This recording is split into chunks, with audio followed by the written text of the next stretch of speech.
Good morning, YouTube. Heidi just took off for work and I just burned my elbow. Oh my word, that was hot. What have you been up to? I've been riding on a daydream. Man, I gotta do something about that. Yikes. Heidi's off tomorrow though. Thank God.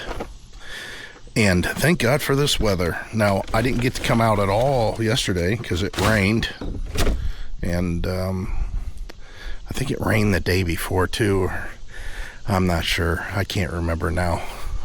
But I know I was stuck in the house for the last 2 days. So this is the first time in 2 days that I've been outside walking to the truck because I want to roll down the windows, let it breathe. It's not too terribly hot in here. My phone is connecting to the truck I see.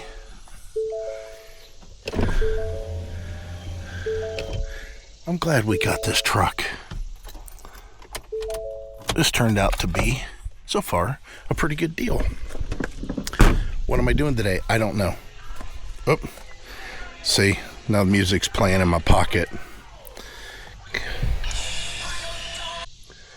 Yeah, that's how that works. Copyright. Oh, it's so nice and cool in here right now. So I know you guys get confused when I do that. Don't get me wrong. I like the heat. I enjoy it, but I don't like being in it all the time.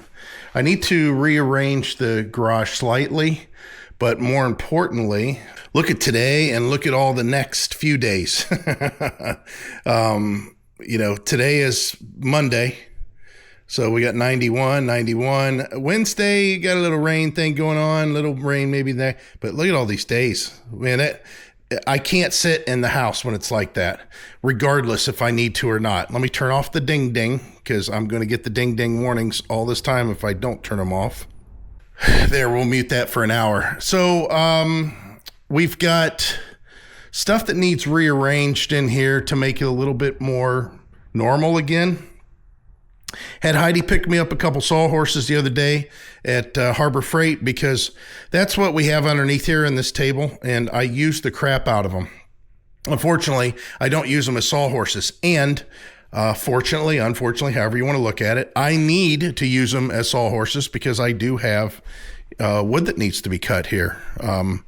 I've already marked off the wood that I need for the RV, and it needs cut.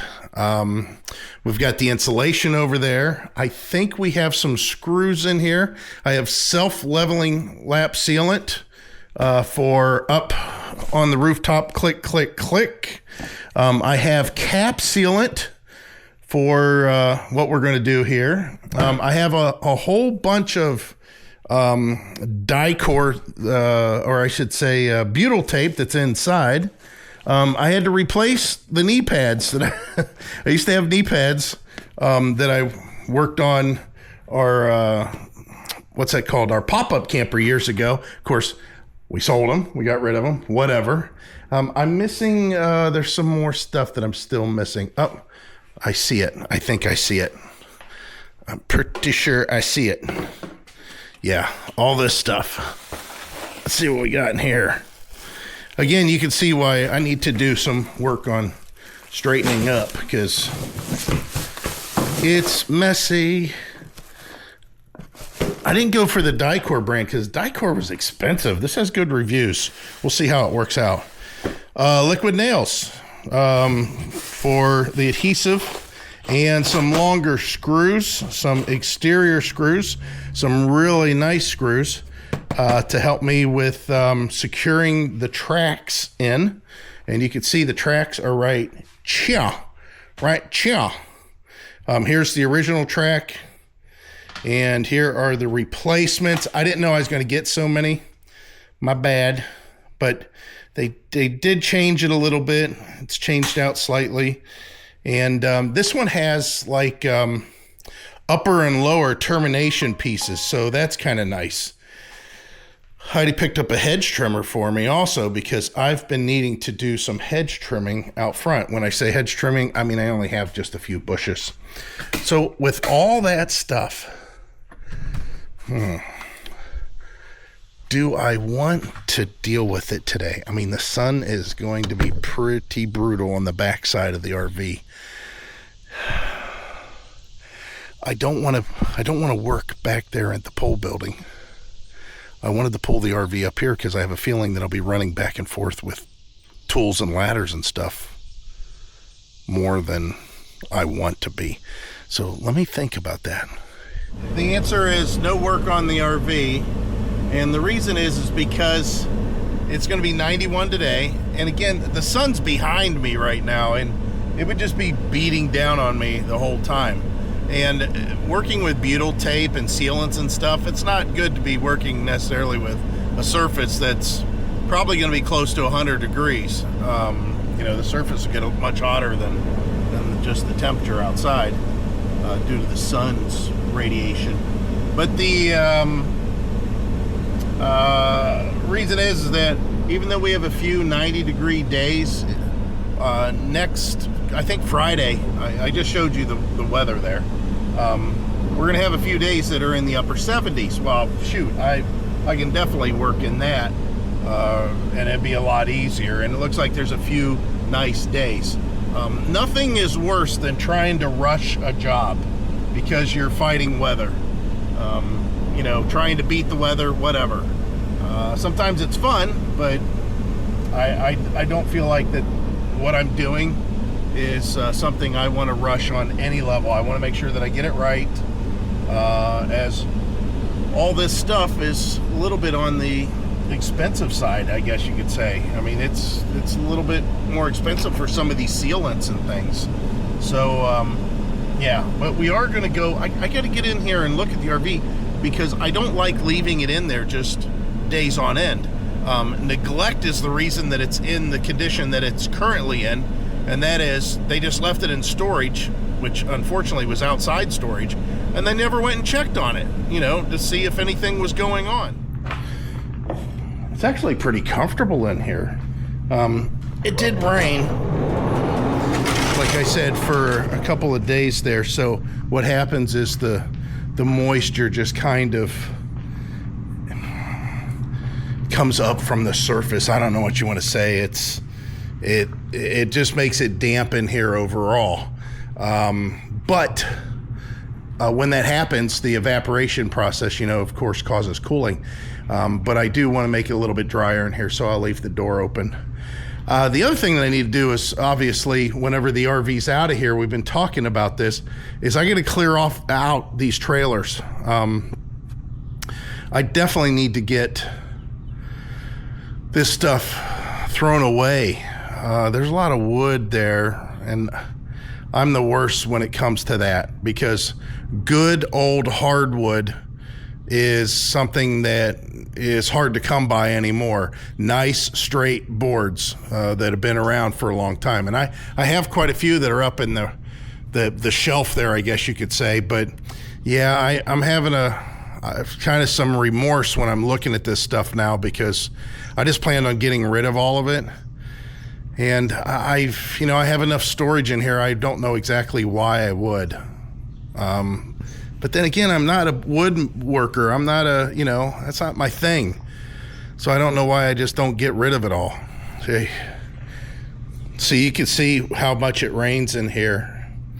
Of course, it leaks over here and it runs down. Yeah, I need to figure that out. Of course, there's no clear hole, and who knows where it actually is, because the water goes elsewhere. Okay, time to step inside. You may have seen my review already on this here, right? I love that part. Man, is it nice and cool in here. It's really nice and cool in here. Let's see what the temperature says. I have a temperature thing here. It's 73. I mean, it is warm outside. It's got to be at least 84 outside, so it is very pleasant in here. And everything looks really good. I don't see anything that looks any different than before. I do need to get this battery though. I have some batteries that I can't find. I don't know what happened to them. Oh, there they. Okay, so that accounts for them. Yeah, there's the one I was looking for. It's a 5 amp hour. Need to get that one. Let me see what the charge is on it. Well, 3 bars. And yeah, 3 on this one too. Well, yeah, maybe I'll just leave them in here because it'll be the only place that I'll really use them. I kind of getting a little bit more excited when I come back and check out the RV because it's getting closer to actually getting done, which I really like that idea. I don't know what's going to happen after that. You know, it's been so long since we actually camped, since we actually, you know, made plans, made reservations, went and took a trip, that I don't even know what that's like anymore. I have no clue. So it's something that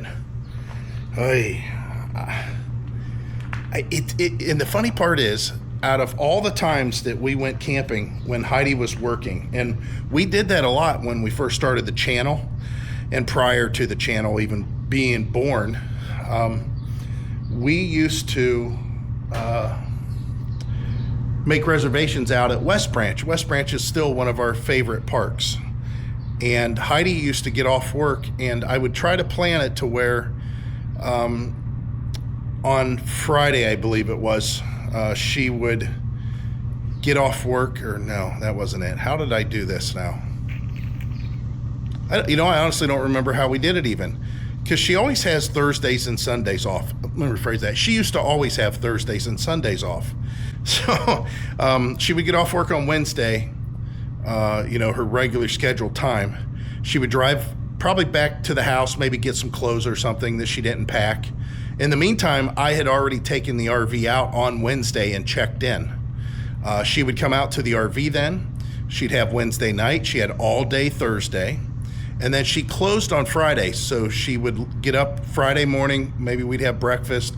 And then she would leave on Friday and go to work. Then after work on Friday, she would come back to the campground and stay and go back to work on Saturday. She worked a short day on Saturday and then come back again in the middle of the day on Saturday. And then she was off all day Sunday. So she had Saturday evening and then all day Sunday. Or because of reservation, not being able to get reservations on the weekend real easily, there was a lot of times that she would come out on Wednesday and stay Wednesday night, Thursday, and then Friday we would leave and go back to the house. But I don't know. We'll have to figure it out. That's all I know. It'll be nice to do that. Slightly better, just ever so slightly. I went ahead and assembled a bike that I had here, and that was pretty much it. I mean, I reorganized some of the stuff, made it a little bit neater, make it a little bit cleaner, but it's still, it's way out of control. So the amount of time that I spent out here, and then our son, Buddy, he took the bike down the street, wanted to run it, see what it was like, and he enjoyed it. And we got a couple other bikes out, and he rode those. Alexa, lock garage door. But I burned all the cardboard boxes, and I left the pole building open because I said, hey, you want to ride another one? He goes, nope, it's too hot. I'm like, I said, it's not too bad. So I went back and I burned a bunch of cardboard. Now that gets hot when you're getting out there near that cardboard, and it feels like, I think the heat index today is maybe 94-ish, 5-ish maybe. And then around that burn barrel, holy cow, it gets really hot there. But everybody's experiencing a lot of heat. Heck, I even seen Tampa was at 99, and they've only, it's hard to, you would think, oh man, it's Florida, it could be really, really hot down there.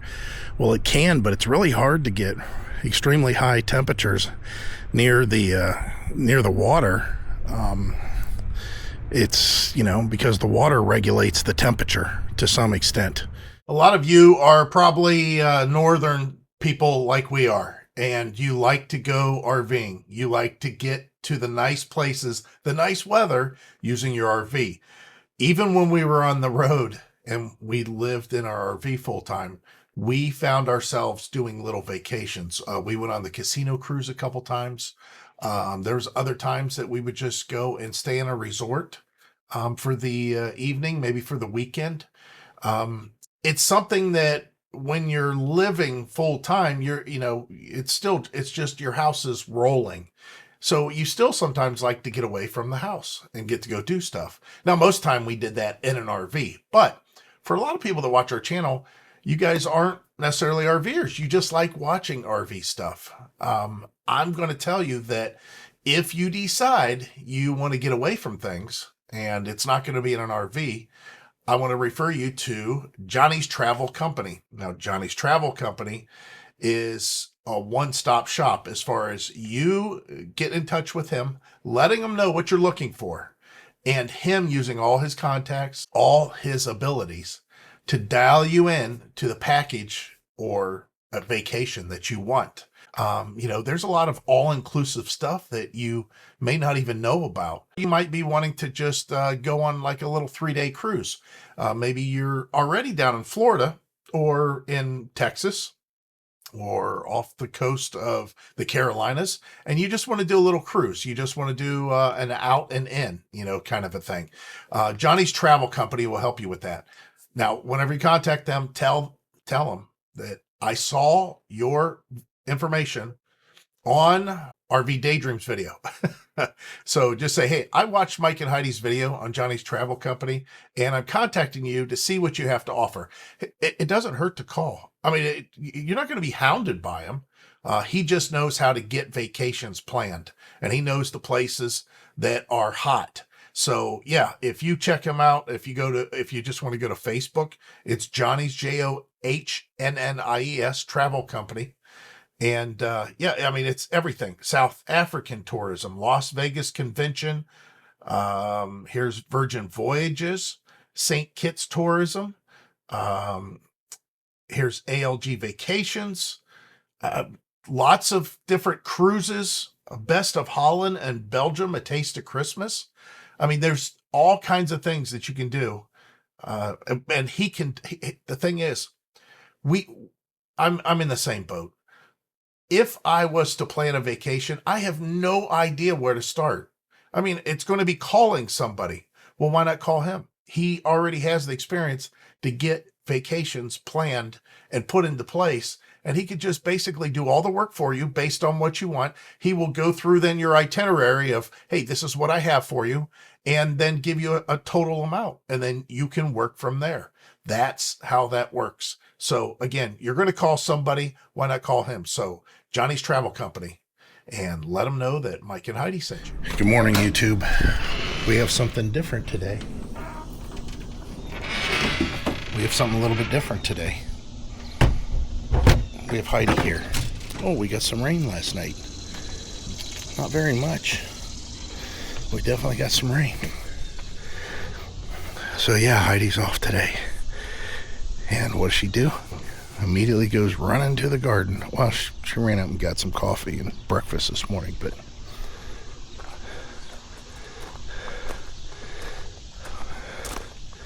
her natural habitat.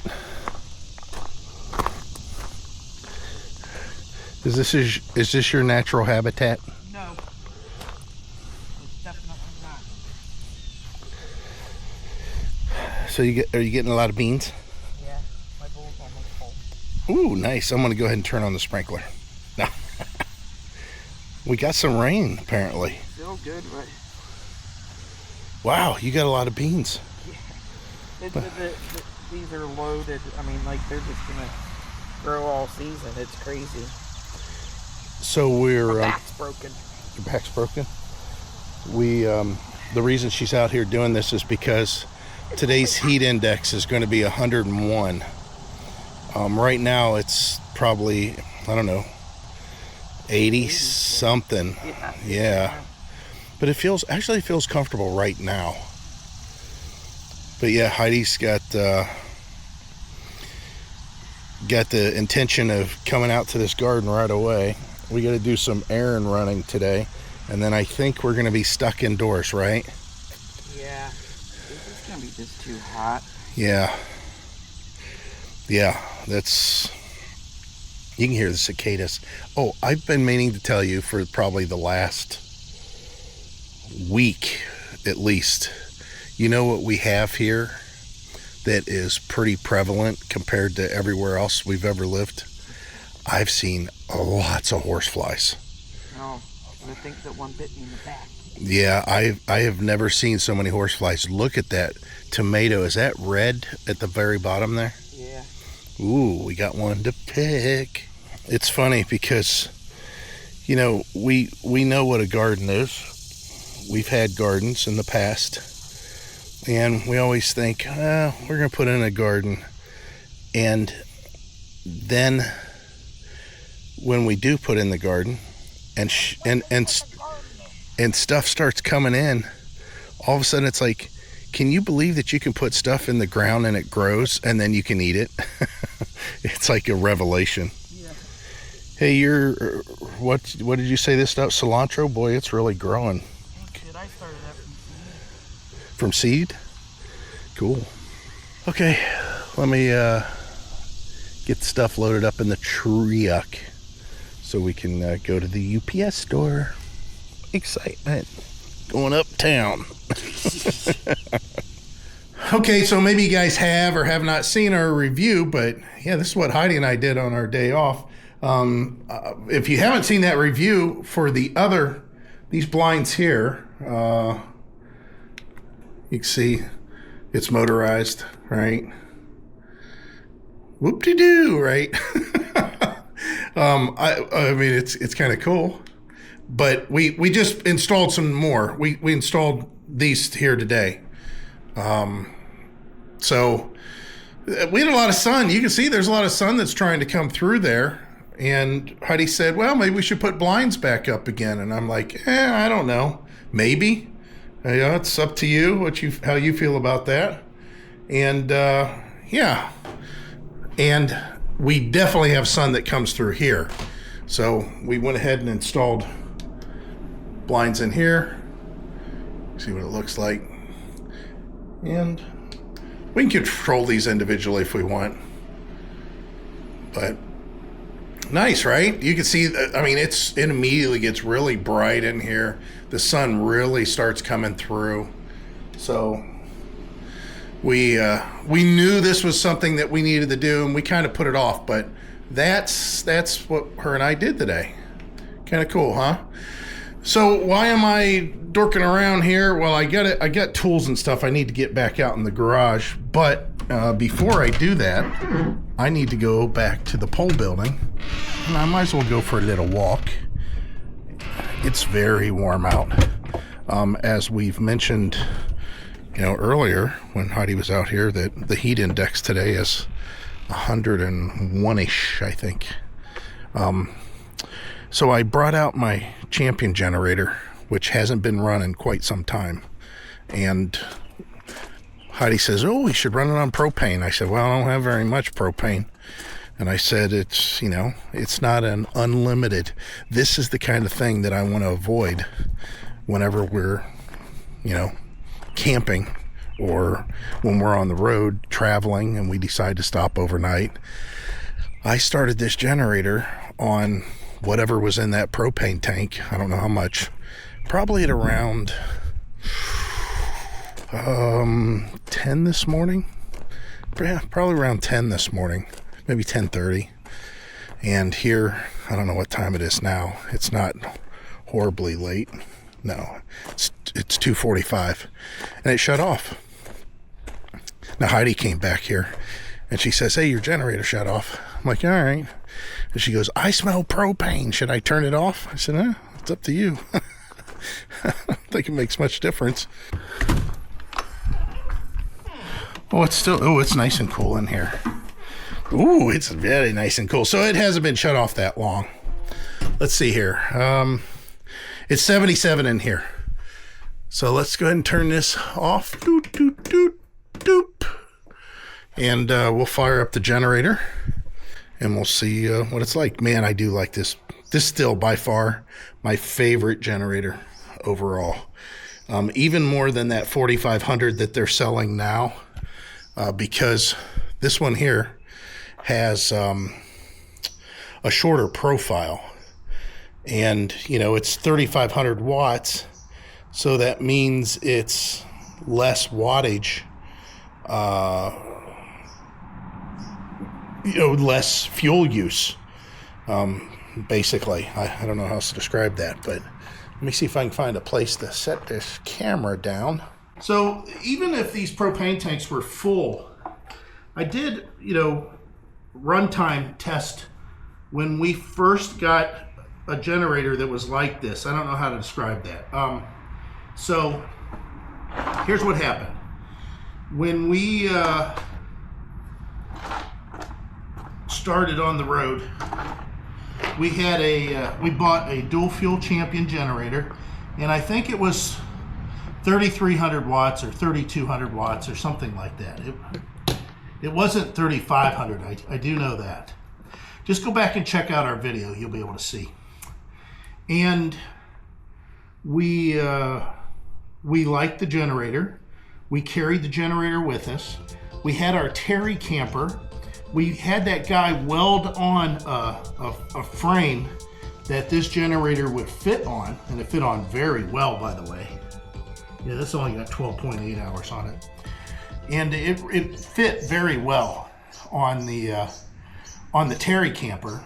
And then, of course, we sold the Terry camper, and we were considering how we were going to utilize maybe this generator with our new Rockwood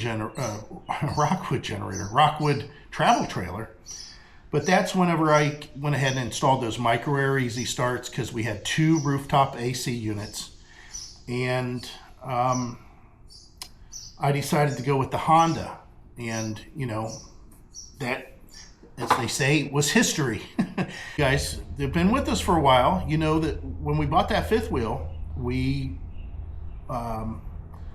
needed a generator for stopping overnight. So we went out and bought what I thought was an upgrade to this one, which was the Champion 4500. And it wasn't very expensive. You could get it on Amazon. We got it from Amazon. We had a couple of running issues with it, which we got corrected. But the most important thing, and what was a major problem, was even though it was 4,500 watts and it had a pretty good sized gas tank, it was taller, and with that low profile rolling tonneau cover that we had, I couldn't close the tonneau cover. It would hit. Even if I removed the fuel cap, which was one of the highest points on that, it hit. So we got rid of that generator when we got back to Ohio, and then we bought this generator from Camping World, because Camping World was the only ones that had this, and it's a 3,500 watt. Now I think they still make this one, and I have to say that I pretty much come to the conclusion that this is the cheapest, best generator that you can get for travel trailer use or RV use, if you want to keep it inexpensive, because it does just enough to power the air conditioner, and you know, it's of course shorter, more compact. I like it. It's very, very nice. It's been great. So let's fire this up. Quit talking, Mike. Go ahead and open the propane up. I can turn off my charge now because it's been charging all day long.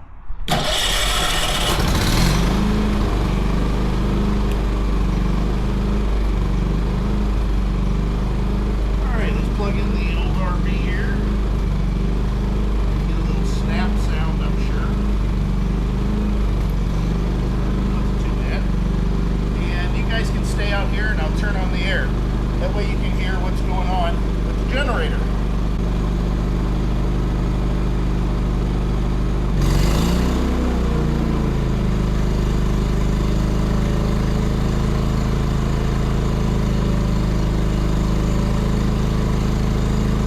I have it on low cool, and I have a fan running in there on low.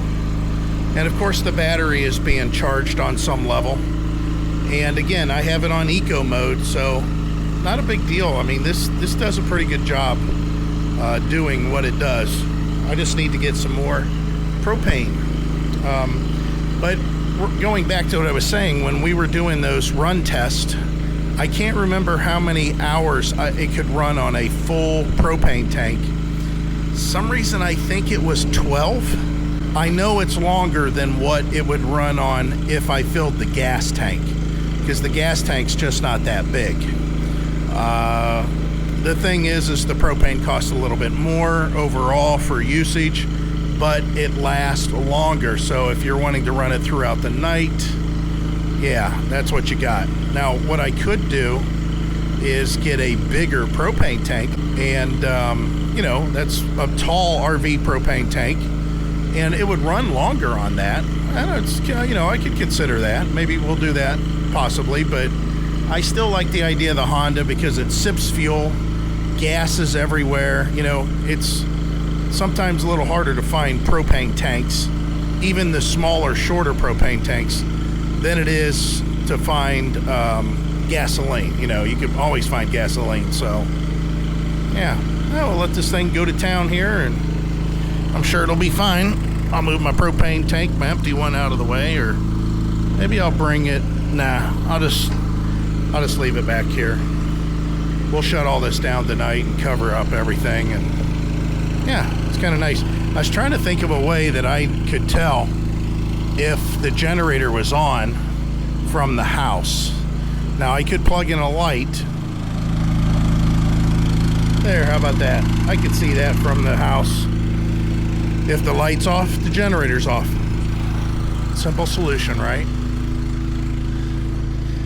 The generator, I can't, believe it or not, I have a really hard time hearing the generator up at the house, especially when the air conditioner, you know, gets to a certain temperature and it kicks off. Ooh, that thing goes into its idle mode, and I don't even have the exhaust pipe on that. You know, I have that auxiliary exhaust pipe that I could run the generator in the bed of the truck and just take the exhaust pipe and route it out, because, you know, we were running it to power our fifth wheel, and we didn't want exhaust fumes underneath that overhang, because that's where our bedroom was. Setup I have for it, I just have it shoved down in the exhaust pipe. This piece of wood here makes sure that it doesn't fall down onto the bed of the truck anywhere. And as far as the heat that's being generated that's coming out of the engine exhaust, it's not too bad. It's a lot cooler than I thought it was going to be on this bed rug. So the good news is this thing's chained up in every direction possible, so they'd have to cut that cable in 2 different places, and it's doubled. The cable's doubled, so they'd have to do a lot of cutting. And of course, this is the air intake side, so it's in the shade, it's pulling in good, nice, clean air. Yeah, this is a safe way for us to pretty much boondock for a period of time. And yeah, I'm surprised that, you know, it was quiet. It was pretty quiet, especially, again, with that pipe on. Heidi's got sun tea. Love it. Love it, love it. And look at our blinds. Oh, they look pretty good from out here, don't they? Let's see what they look like over here. Ooh, yeah. That's nice. So nice. And these and the 3-window one over here. Nice, right? Holy cow. I think I got a new profession. Oh, and the cool thing is this one here has a solar panel. Now, we could buy solar panels for all these. Maybe we will. Plug in all 3 of those to keep them charged. The thing is those big ones that we have, we've only charged them the initial charge when we first got them, and we've been using them. I mean, every day I open them, every day, and every night I close them, and I haven't recharged them since. Whew, it's nice and cool in here. Heidi's in here pumping up inner tubes.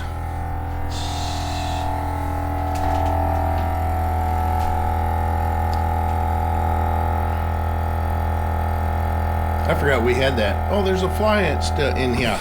I'll get him. Maybe. I'll try to get him. Okay, maybe I won't get him. He ran away. So, yeah, look at all these beans she's got. And she grew bananas out there, too. that fly is just dying for it. He's dying to be dying. This is the first fly we've had in this house. Not first fly. Oh, well. First fly that pestered us anyway. I can't remember having any flies in here. Maybe we did. So, how many bags of I just got a bigger, like, for how many of the those? 3 of us. Oh, okay. And then I got 4 of these smaller ones. Nice, and we got more to go. No, we got lots to go. Ay, ay, ay. Heidi did the burgers on the grill, and she got coleslaw and potato salad. She made some baked beans. Had a little cookout. I had to go out and turn off water. Heidi had me turn on the water for the garden, and Will you tell me what the grill says? Hopefully I smothered it out. I can tell you what it says right now. It says, but I don't know what the temperature reads. But that's what it says. Get the hell outside. Push that out of the way. You get butthole. Jackass. Oh, so I got to get my shoes on. We have our little shoe pyramid thing going on here. And I wonder what the temperature is. Everybody close their ears. What's the temperature outside? Right now, it's 90 degrees Fahrenheit. Tonight, expect a low of 64 degrees. 90? That's it? I want a refund on my temperature.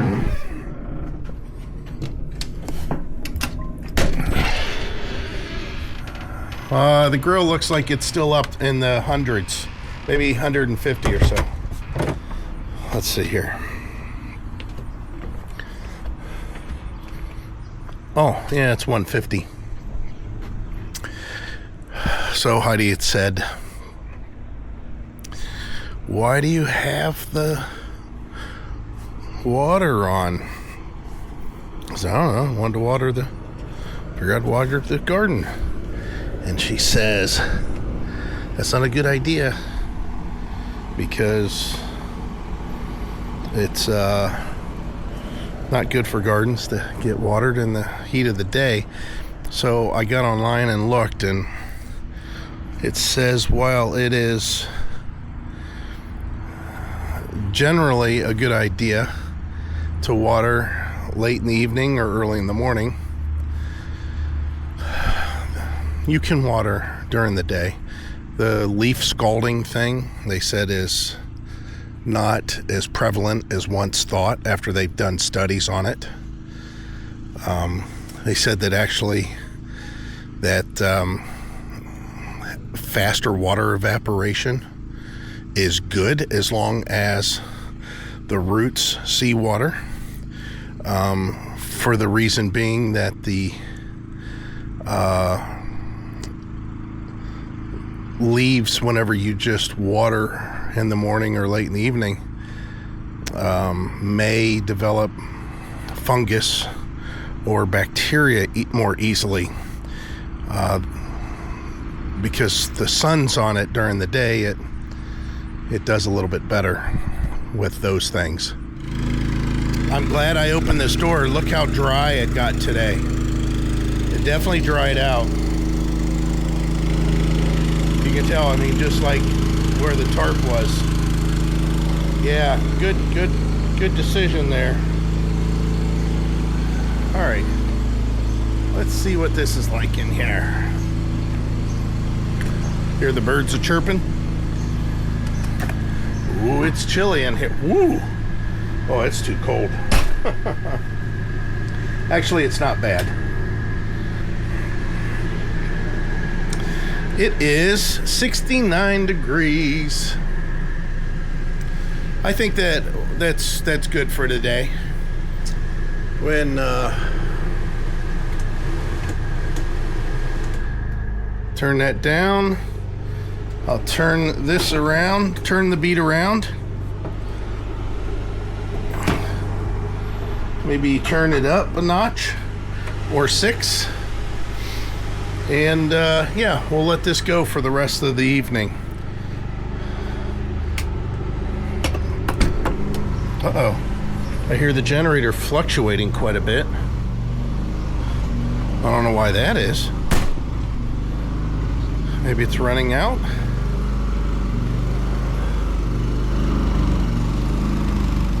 Yeah.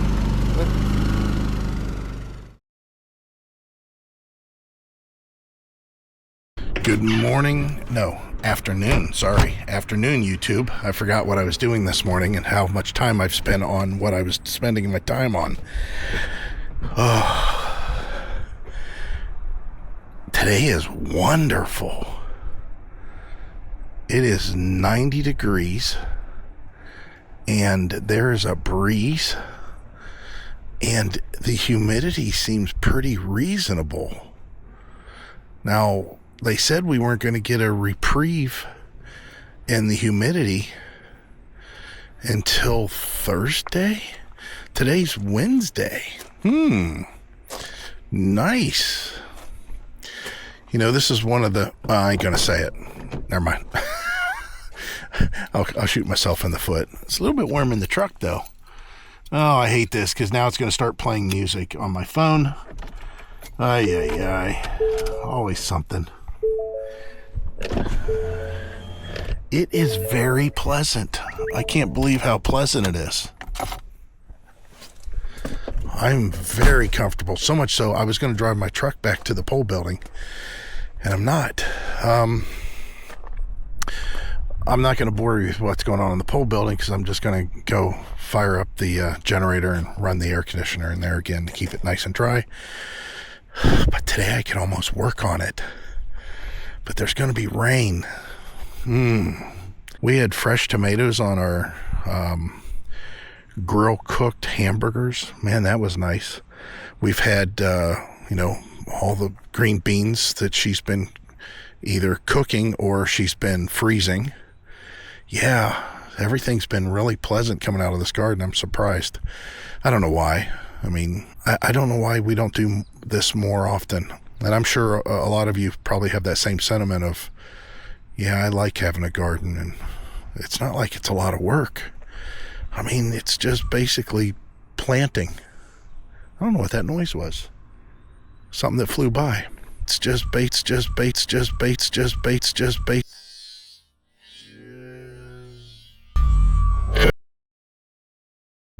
All right, so what do I have going on today? Like I said, I'm going back to the pole building. I'm going to be doing the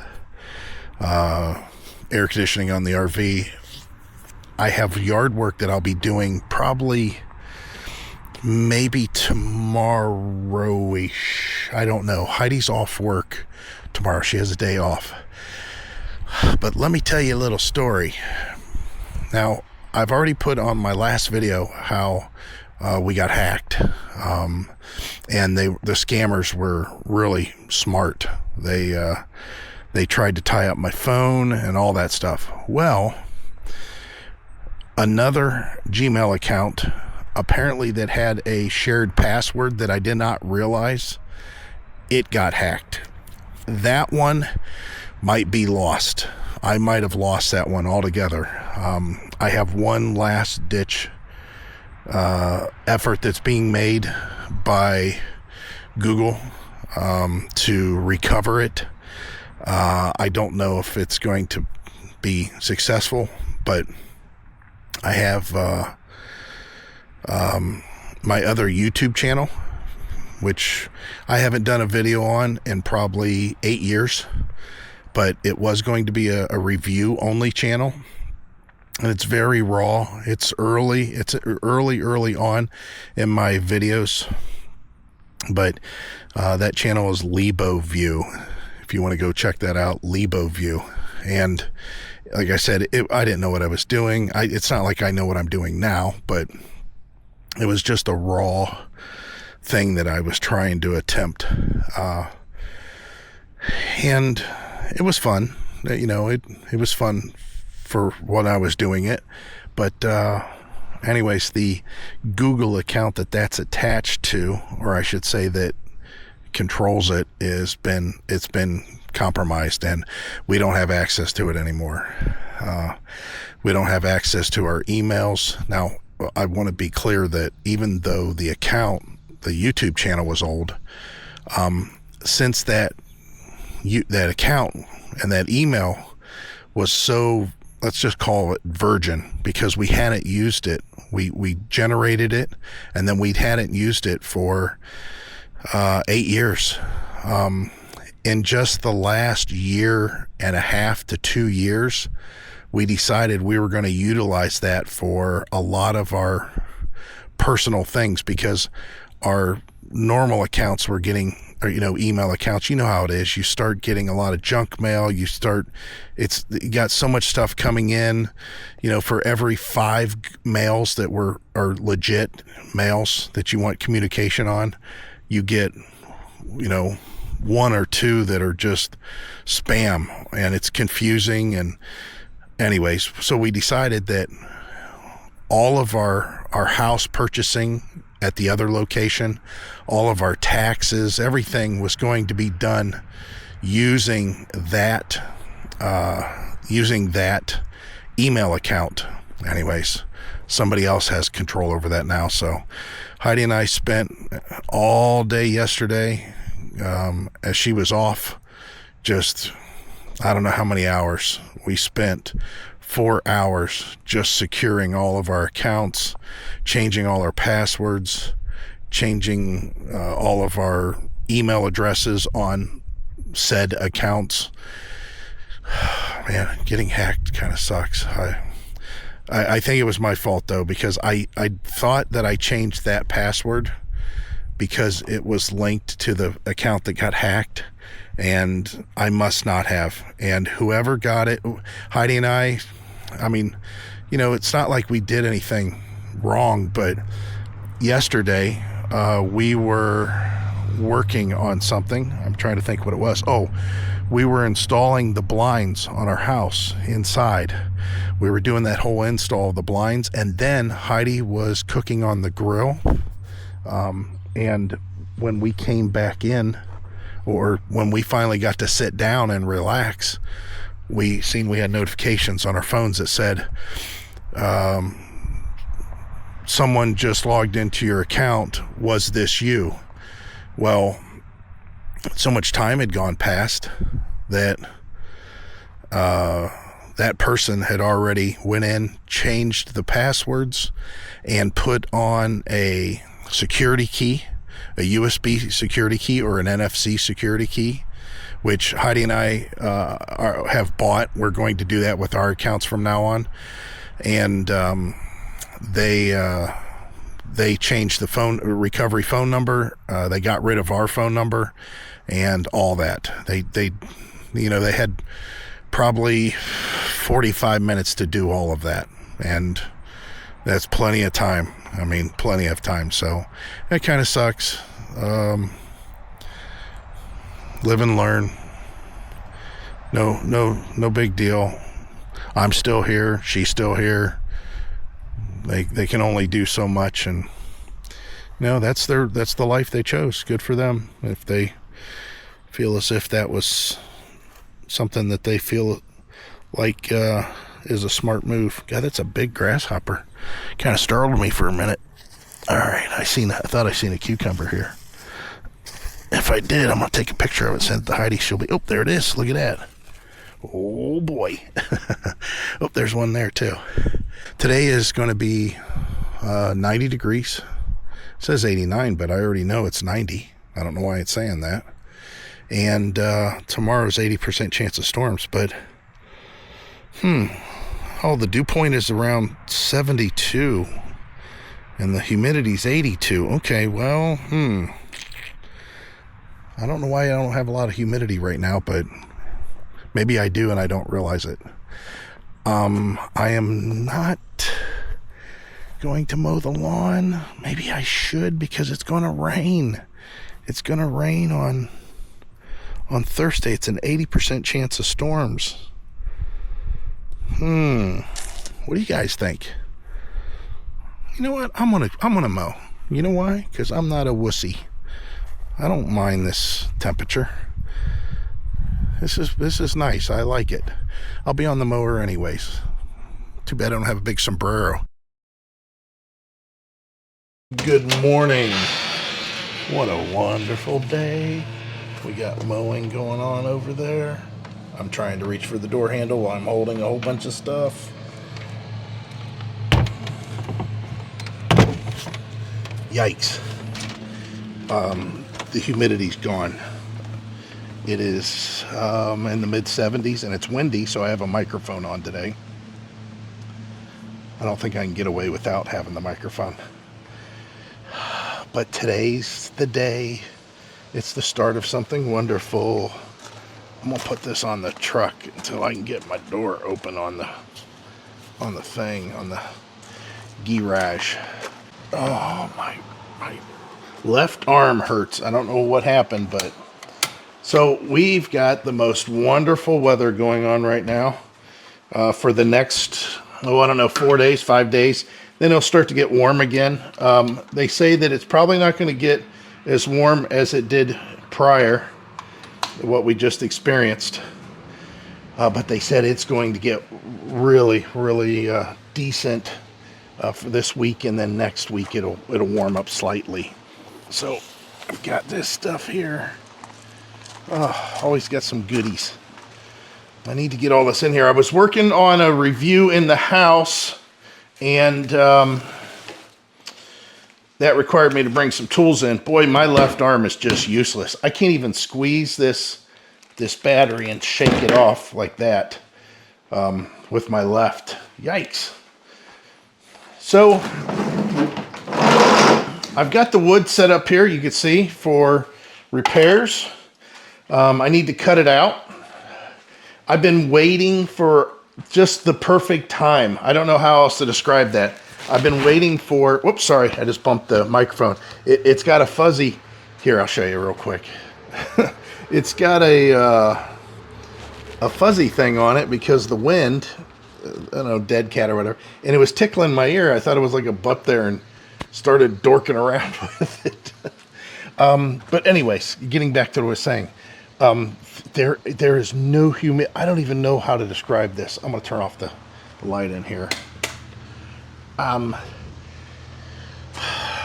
Okay, let me say that the normal Mike in me, I love it when it's really humid, and I like it when it's hot.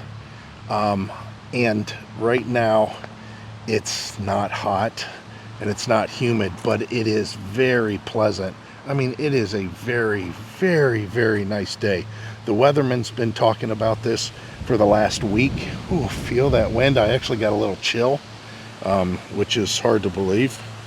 But the weatherman's been talking about this for the last week, and we finally got what he's been talking about all this time, what was going to come. So let me show you here on the thing. I'll try to get you in the shade. Look at that forecast. Is that not awesome? I mean, we got some rain this next week, but look at it's just beautiful. Those are just beautiful temperatures. We're getting back into the 80s there, but these next few days I want to work, and I want to seal off the RV so I can leave it out here. We'll look at Heidi's garden real quick, because she picked out, let's see, she took a cucumber, which must be down at that end. Yeah, I showed those the other day. She took a cucumber out of here, and she took a squash, which is over there somewhere. Look at all the weeds. Look at how I haven't weed eated all this year. Oh my word. I should be embarrassed, but I'm not.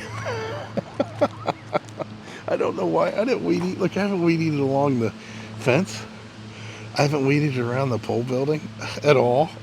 I haven't weed eated around here. Oh my word. Okay, well, whatever. So anyways, getting back to what I was saying, today's going to be a good day because I'm going to pull the RV up, and I'm going to, I might pull it up quite a bit actually, so I can work on it. I'm going to bring the generator and the propane tank and stuff back up here too, just so it's not left back there. And I can, at that point, do the work that's required on the outside. I have a bunch of stuff on the inside I got to bring out, and I don't know. I think I have everything out here on a table. Yeah, that's right. I've got some chemicals. This stuff's for the inside. This for the outside. I don't know what this. That's a trash bag. Yeah, this is all for the outside. We got lap sealant. We have cap sealant, and we have adhesive. The adhesive's for the inside, though. That's for the inside work. This is for the inside work also. But the cap sealant is, and we have this too. So this, we're going to be using this stuff today. I think I have a caulking gun somewhere. Yep, I sure do.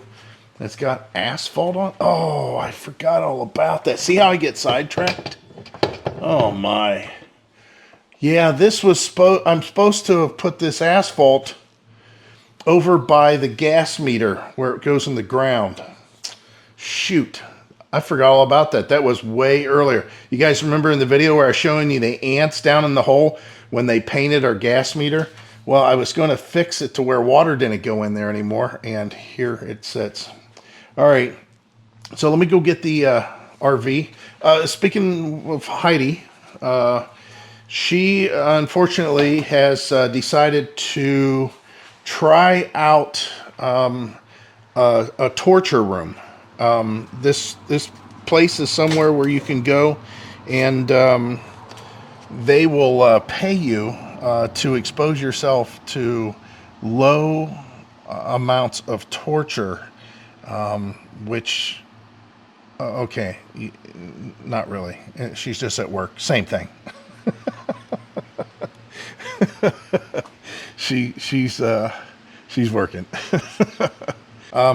Let me tell you one thing before we start, and then I'll go get the trailer, and we'll actually continue on with it. If you have just a Google account, a standard Google account, and you have some sort of a problem with your Google account, such as us having one of our channels, our main YouTube channel, and our main Google account that I've had forever, it got hacked, if you guys don't remember, but I wiggled my way around it and I was able to recover it. It took a little bit, but I was able to recover it, secure it, all that stuff. Like I said, I told that story. I just happened to be sitting on my computer at the time that it happened, and I was able to use my phone and re-secure it. I then told a story, during this video, that I thought that I went in and changed my passwords to something more secure, and I didn't. And unfortunately, it got compromised and it got locked. I mean, I lost it. I couldn't get to anything. But it was attached to my Google AdSense, and it was attached to the primary AdSense account holder. It's a different Google account. And I submitted to another department that, hey, my AdSense was hacked. My YouTube channel was hacked. And it took a little while. It took a few days. But guess what? They recovered it for me. They saw that the location that I was in, that the account was in, that the devices that I was using, all that stuff was no longer in control. And all the phone numbers and emails and pass keys and all the stuff that they had, those the YubiKey, which I don't know that much about it. Heidi and I got a couple. We're going to start utilizing them. It's a physical key. We're going to use that also as part of our authentication. But they had all that on that account. YouTube, or I should say Google, the main people at Google, the experts, they reset all that. They basically said to the other person that had control, we're wiping out all your control over this account, and they sent me a link that said reset your password and secure your account. I was shocked. I didn't know that could even happen. So it happened last night. I'm a little groggy. It was 2:30 in the morning when I got the email, and it said reset the pass. I was so excited. I got up. Heidi was sleeping. I got up, went downstairs to the office, fired up the computer, and got on there and immediately went through all the steps I could to secure it. New passwords, new authentication, tying other accounts together. You know, we have so much overlapping now. Hopefully it's taken care of for good, but you know, I'm sure eventually somebody will try to hack us again. But man, that was a tough one. Again, I mentioned this before, so just to summarize everything, I've got the account back because it's my party and I don't have to cry if I don't want to. I can celebrate if I want to. All right, let me go get the RV out of here and start doing some work, some real work. Go figure that out. I think that's why I'm excited about this so much today. This time I went ahead and put the levelers down because obviously I'm going to be working on the RV and it will be stationary approximately where it's sitting at now once I get the back end fixed. I did get a new propane regulator, as this one, the knob is gone. I don't know what's up with that, and it's cracked on the housing. This is all brittle, you can see. I know that's just a protective thing, but there's a safety valve in there also, and I have no idea how old this is. Although the stainless lines look really interesting. I've never had stainless before, and I'm getting ready to get rid of them, so I'll discontinue having stainless. Let's see, what else? The stabilizer's down. Okay, yeah, like I said, this is all ready to go to put the trim on, the butyl, and this one I have to clean up some more. I took a look at it. It's like, ooh, I missed a lot. I missed, like down here, I missed it, and I think it was real hot, and it was the end of the day, and I just wanted to knock out the rest of it. I opened the windows inside. It's so pleasant out, although it is starting to warm up a little bit. Ultimately, at some point, we will wash the RV, and I will get rid of all this. A pressure washer will take care of it real easy. That's what we did with our Terry camper. It had basically the same thing on the original awning, and when we first got the camper, you know, we didn't know that much about RVing, and we didn't have a lot of money, so oh, that's different. Take a chance on me.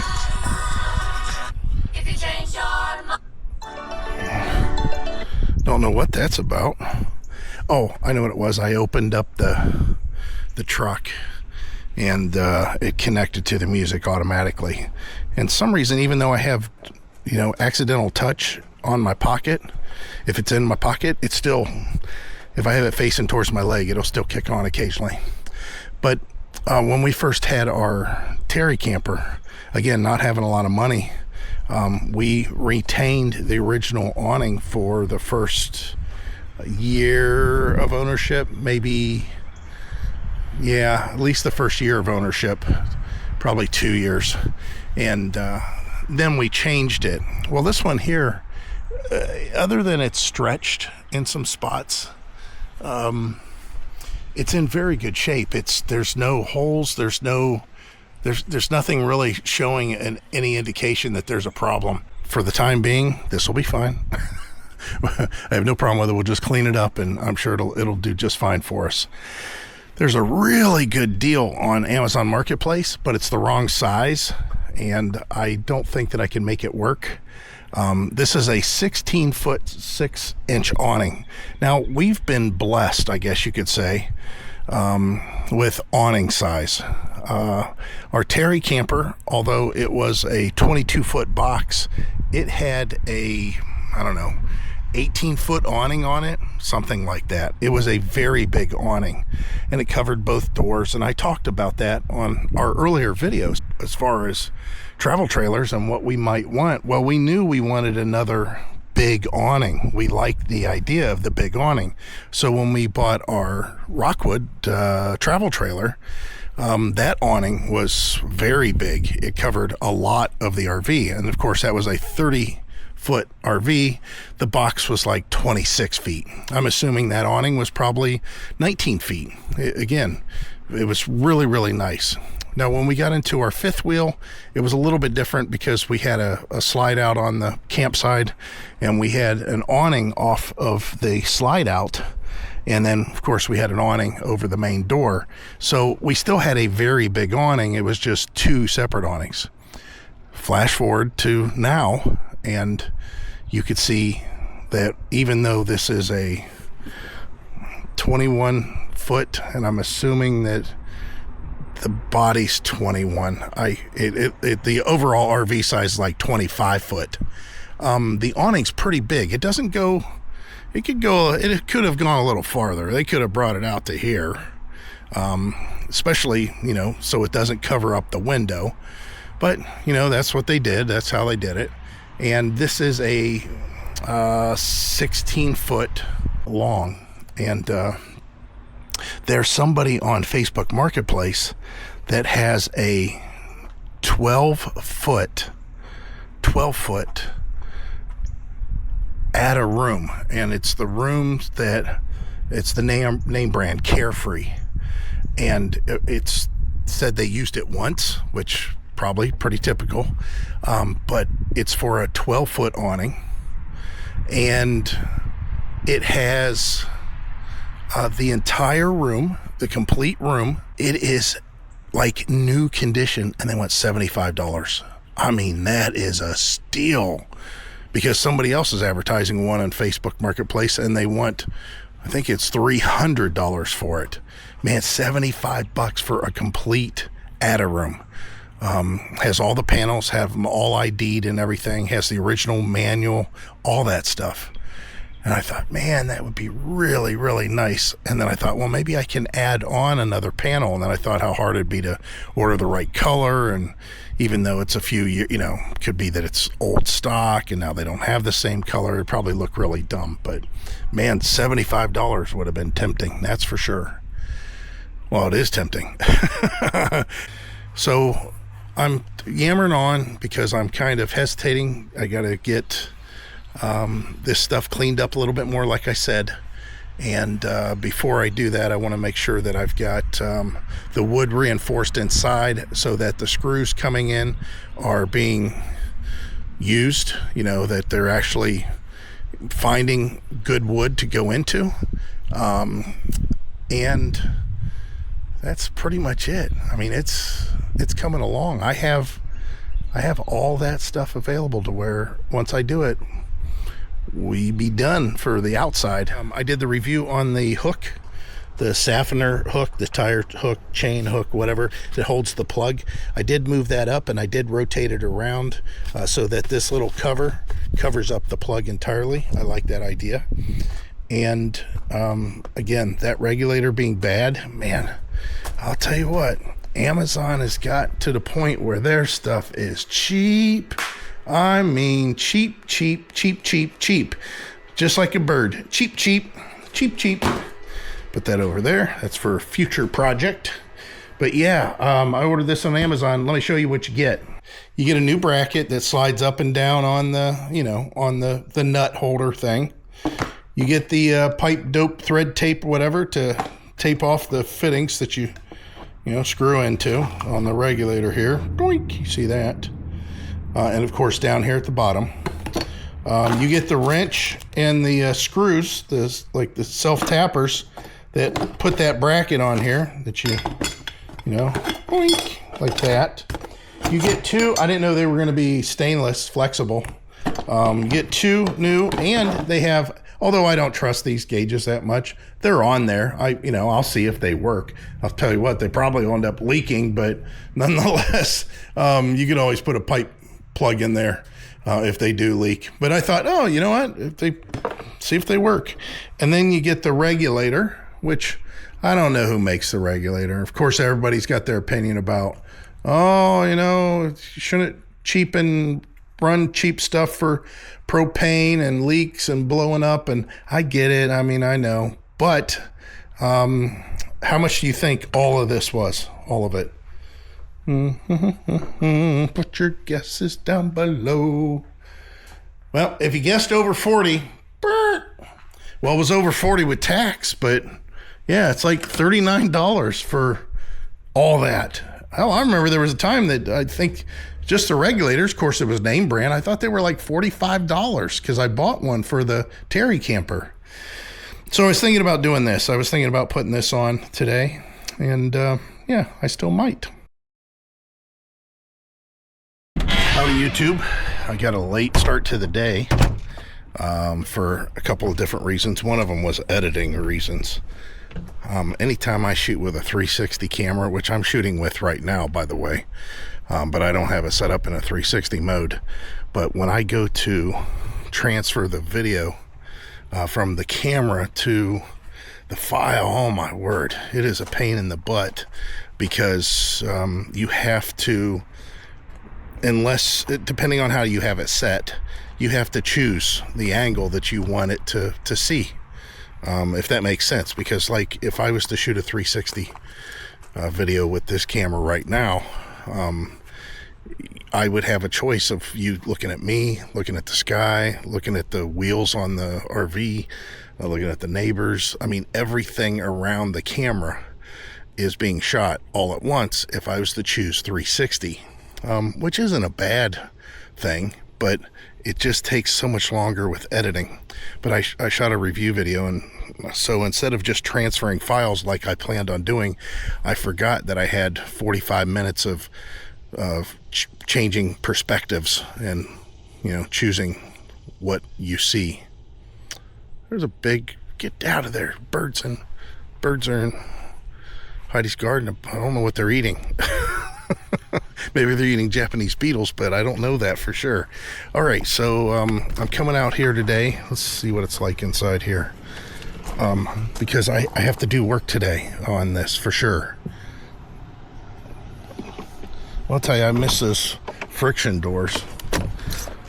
There's a lot of things that happen on the new RVs. I'm just looking in here to make sure everything's okay. It is a little warmer in here. Oh, it's all right, 76. I changed the setup for the power watchdog. Oy. Remember I said the power watchdog's never been outside? I made sure that I put it away. Also yesterday, off camera, I still can't pick up anything with my left arm. I hate it.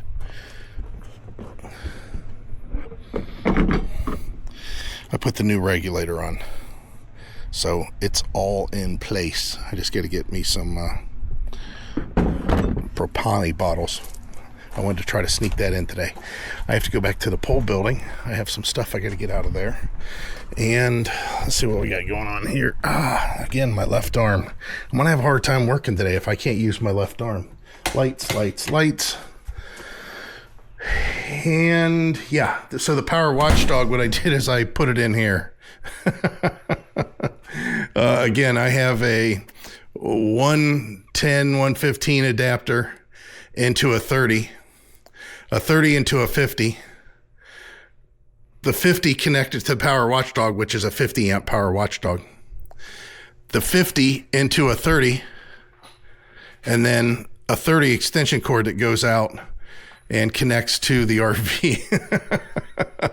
But it works. And again, I specifically wanted to make sure that I checked the temperatures, and that, again, my left arm's not wanting to cooperate.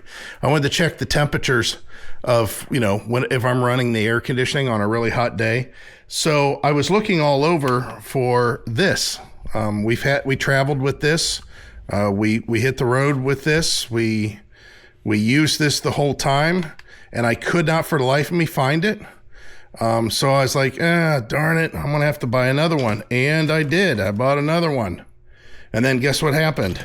I found this one like an idiot, and it was sitting over here, which is weird. I don't ever remember getting it out, but right now it's not powering, but just the fan in the RV. So there's not going to be any temperature. Well, I'll show you.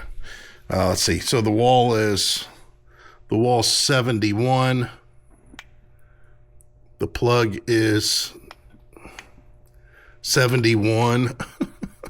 Everything's 71. There's 71. There's nothing. But even when I run it, and that's why I got that, or I was trying to find it, even if I run it, it doesn't get very warm at all. You guys remember this bike I did a review on? Probably not. A lot of you just skipped the reviews. That's fine. Man, I can't believe that this bike, how much they're selling it for. Don't get me wrong, it's a solid build. You can put, I think, 180 pounds on the rear rack. Yeah, I think it's 180 because it's all part of the frame. And there's some good engineering there, but there's some misses also. But this is a folding bike. It does not have hydraulic brakes. It does have disc brakes. It has a pretty powerful motor, but it only does 20 miles an hour. You can't get it to go any faster than 20. There's no override. It's got a decent LED light for the headlight, but nothing, extravagant. The battery is part of the down tube, and you can remove your seat with a lock to remove your battery. Let me think what else. It folds. It's got a decent folding mechanism on it, and they do have a really strong magnet, although I wish it was stronger, that's on the front wheel here and on the rear back there. And when you fold this, those magnets connect and they hold it together a little bit better so it doesn't become unfolded as you're carrying it. It has this little rack on the front that comes standard, but it's just a basic design. It's a twist throttle. And the one thing I don't like about the engine, I do like the handlebars, and I do like the fold down mechanism for the handlebars. This gooseneck is very, very nice. But the one thing I don't like about it, which I think they got wrong, is, well, two things. First of all, the battery's like a 15 amp hour battery or something like that. I figured that they might be able to go a little bit bigger. If they're going to make it part of the seat post, just make your seat post bigger and put a bigger battery in there, I suppose. But they put the kickstand too close to the pedals. So if you're rolling this backwards and you have the pedal down, it hits. It's just a small thing, but all these bikes, they put the kickstands in the back, and it's a good thing. The other thing, the fact that it only does 20 miles an hour, it will not go any faster, even though it has an okay sized battery and a 750 watt motor. I guess that's 750 from what I remember. But the thing that I really don't like, and they really missed the mark here, is if you want to use your throttle, your pedal assist needs to be on 0. It can't be on 1, it can't be on 2, all the way up to 5. It can't be on any of those settings. So I don't know if you picked up on that right away, but having so many electric bikes myself, the thing that you need to come away from that is if you don't have your pedal assist on so you can use the throttle, that means when you go to pedal, you'll have no assist. So that's just not a good design. So I know I'm being a little bit unclear about this, so let me tell you what it means. With Heidi, she likes to pedal all the time, but there's times that she likes to take a break if she's pedaling for a long distance and maybe just use throttle only. Well, she can't without changing her pedal assist to 0.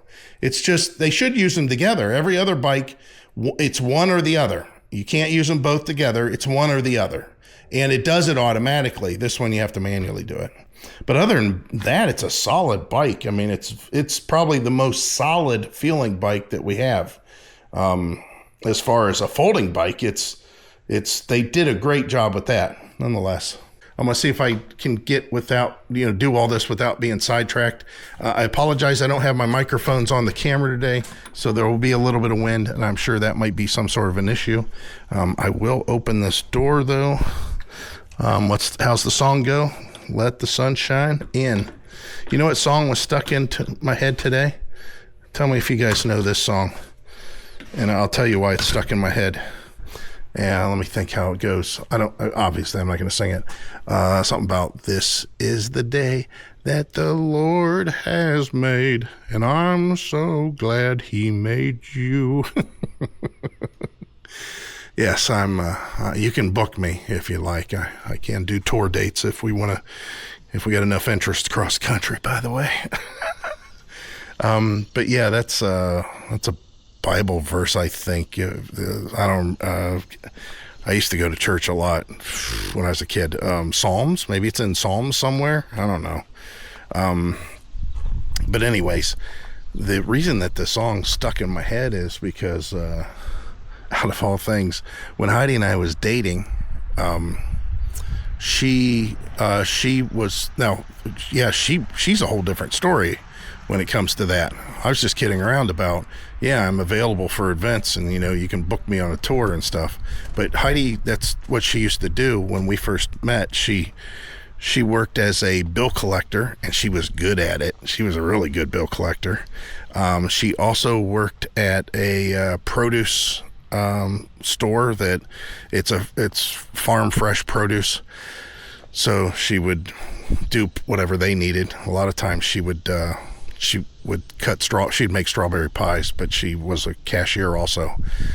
She also babysitted her nephews and niece, and she also would sing at weddings. That was the other thing she would do, which was really interesting. So I thought it was kind of cool that I was dating somebody that was a wedding singer. But yeah, she sang that at I think it was her brother's wedding, if I'm not mistaken. I went to a couple weddings, and I don't remember which one she sang it at. I think it was her brother's. I think she was supposed to sing at another friend's wedding, but we ended up just attending. I don't know what happened there, but it's another beautiful day, though. It's going to be in the 80s, and upper 70s, and there's no humidity to speak of. So one of the people, I can't remember, that played for the Cleveland Browns, a quarterback, which I just named half of the NFL, because it seems like that Cleveland Browns have had so many quarterbacks over the years that you can't. It's like a running joke. There's people who show up at the games with like bed sheets printed out with all the names of all the quarterbacks that have played for the Browns, and it's hilarious. But one of them just recently that came in to fill in before Flacco, and it was when Deshaun Watson was hurt. And anyways, he said that, and it's true, it is definitely true, he said that Ohio is he'd not be in any other place in the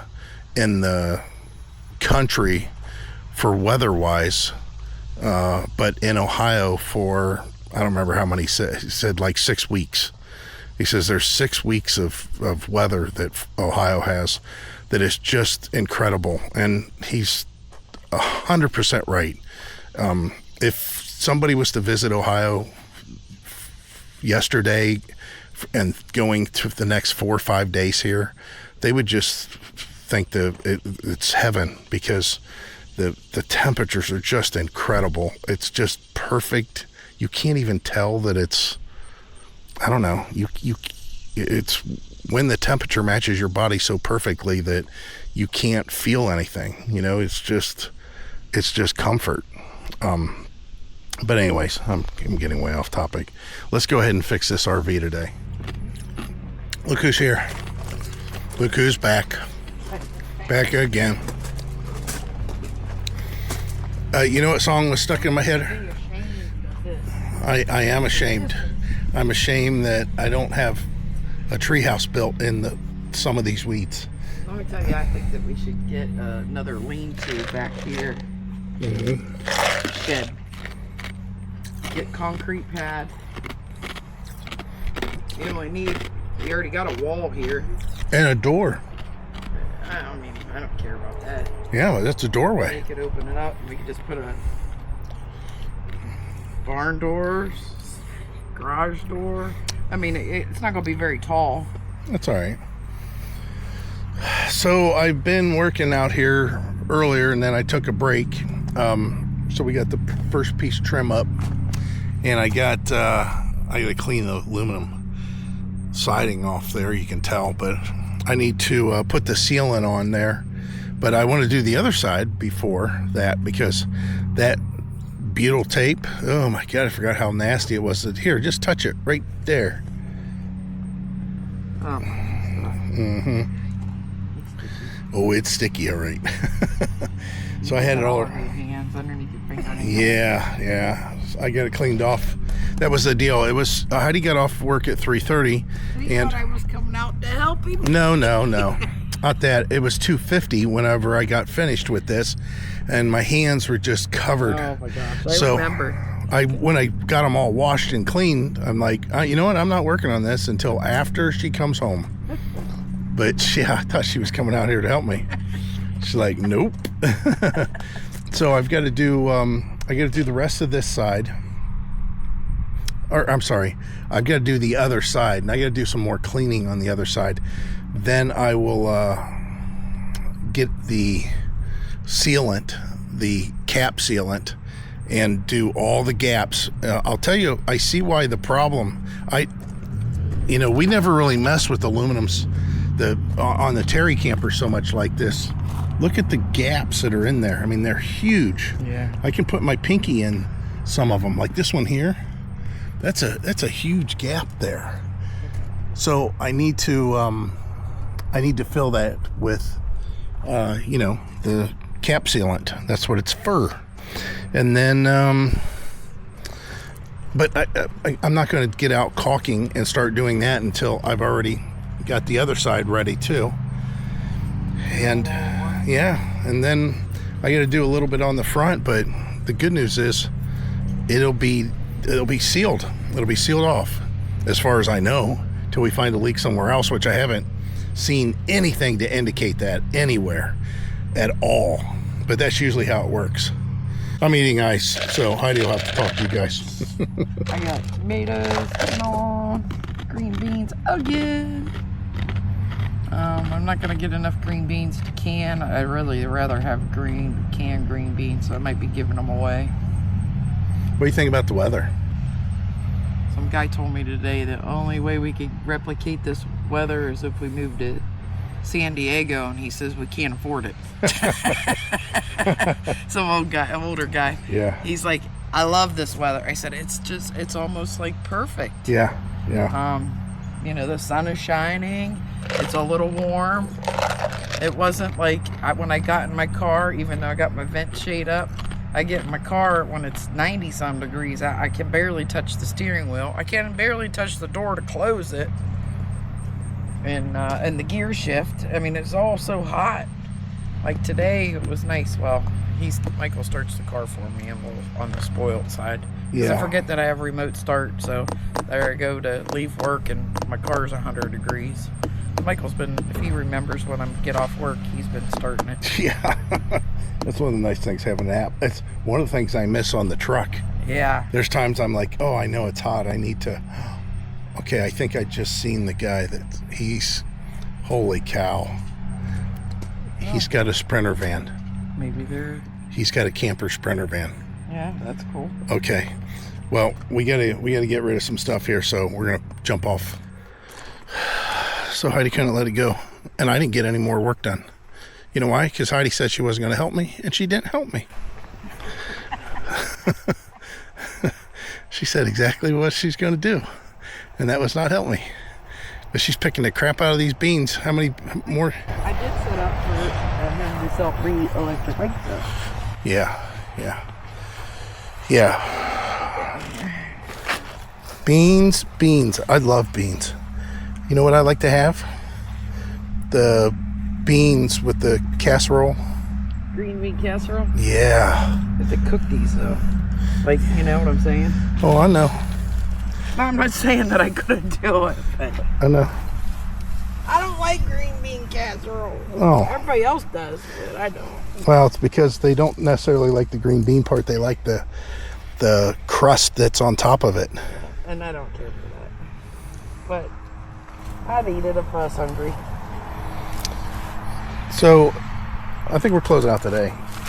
I didn't get nothing done. I put everything away. You guys can see over there. Why did you say you didn't get nothing done? Well, Don't He seem thought like he it was going did. to get more done whenever I got home. Well, yeah. Oh, it does look pretty good from here. Boy, as long as you don't look at the gaps, it looks like it's, just got a couple little dings in the, Ding, ding. yeah, where it folded over. Wing, wing. Yeah. Oh, I got my dang pants wet. You get yourself one of those. I have a garden knee pad that we carried around with us in the RV. Yeah, well, the problem with that is you don't sit in one area for that long. Look, I got one bean out of that. Oh my.